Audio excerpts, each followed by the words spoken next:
Ele vai passar necessidade lá na frente. É isso. E aí, revertendo a questão da previdência pública que vocês falaram de fato, né? Eu nunca tinha ouvido isso, achei bem legal que o Nico falou. A questão de você, na verdade, ser quase uma pirâmide financeira, a previdência pública, né? A previdência privada, e aí quando eu falo isso, às vezes as pessoas olham, são muito acostumadas com uma previdência historicamente muito ruim no Brasil e falam, isso daí é ruim, isso daí é péssimo. Minha mãe falou que é ruim. Tem umas mamatas bem legais de imposto de renda, de economia de imposto de renda, né? O Bruno conhece esse também. Isso é bem legal, assim, porque as pessoas às vezes menosprezam os tais dos PGBLs e VGBLs da vida, porque afinal botaram um nome horrível nessa porcaria desse produto, né? Plano gerador, benefício líquido, que diabo é isso? Um monte de palavra desconectada, uma grudada na outra. Mas tem vários benefícios legais de economia de imposto. E lá não tem essa comunicação entre o seu dinheiro e de outra pessoa. Eu tô acumulando pro eu futuro, né? E não pra minha mãe, pra minha avó e tal. Realmente o meu dinheiro é investido para mim mesma.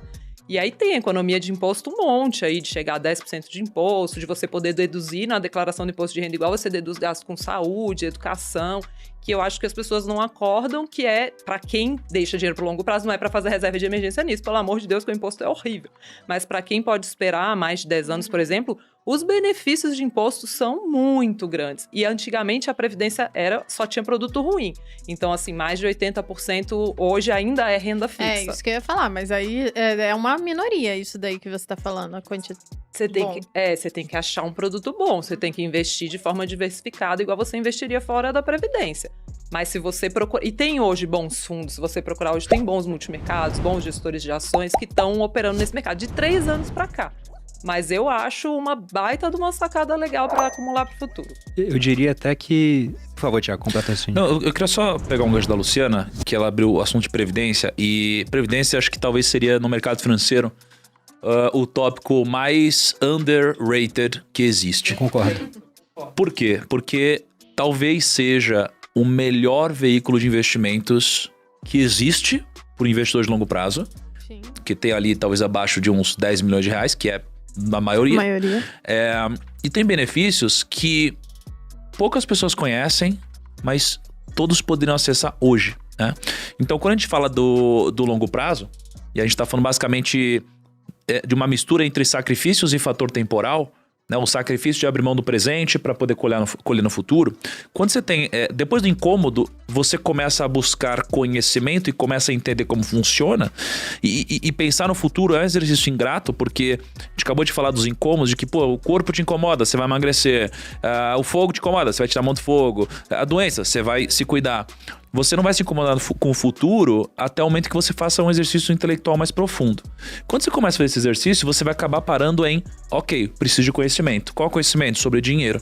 Quando você entende sobre dinheiro, você para em previdência, que é um puta veículo, você descobre que tem muitas taxas ocultas que ninguém conhece, nem o seu gerente de banco e nem aquelas pessoas que te vendem a previdência, né?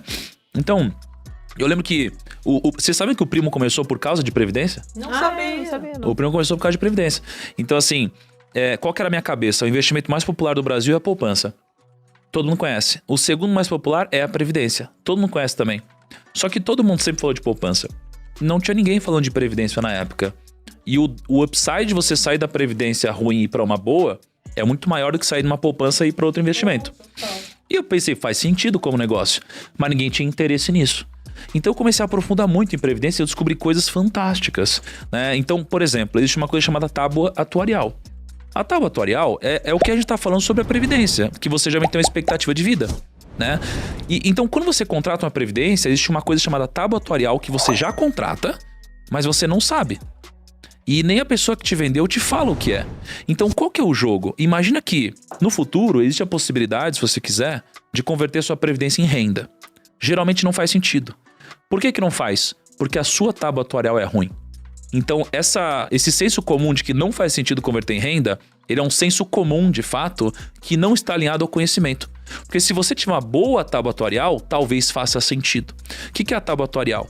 Você contrata um plano, você tem hoje 30 anos de idade, por exemplo, e está escrito no plano que você vai morrer com 60 anos de idade, por exemplo.